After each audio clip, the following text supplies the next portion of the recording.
Monsieur Rollès? Bonjour. Bonjour, monsieur. Bon, vous connaissez l'opération sur laquelle nous allons travailler. C'est l'immeuble de rapport que nous sommes en train de construire.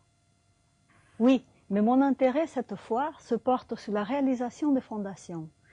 Je ne sais pas si une application pratique sera possible sur ce chantier ou bien sur un autre, mais je voudrais comprendre comment elles se conçoivent et comment on applique les principes de calcul de la résistance des matériaux.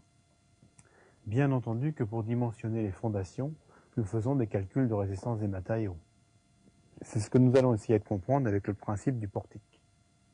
Nous avons donc un élément horizontal, dalle, plancher ou toiture terrasse, qui reprend du poids, des charges, qui elles-mêmes sont retransmises dans les éléments verticaux, murs ou poteaux, qui eux-mêmes s'appuient sur le sol par des semelles qui répartissent le poids sur l'ensemble.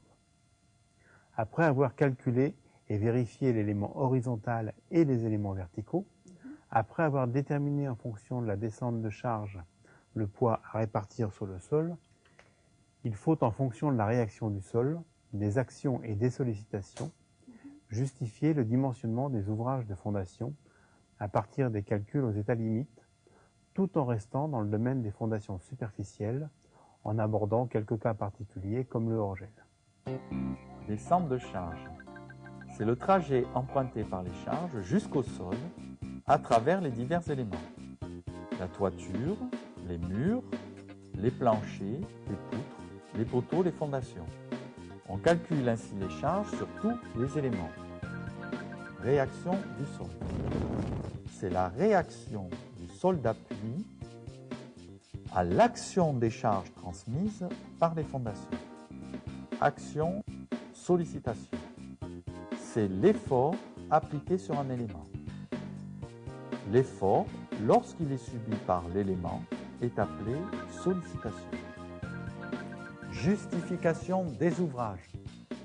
Les ouvrages du bâtiment sont calculés et vérifiés en fonction des sollicitations pour garantir leur stabilité, leur solidité et leur non-déformation. Hors-gel.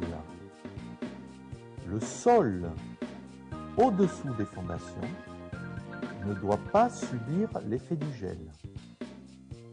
La distance hors-gel est variable suivant les régions. Elle définit la profondeur des fondations.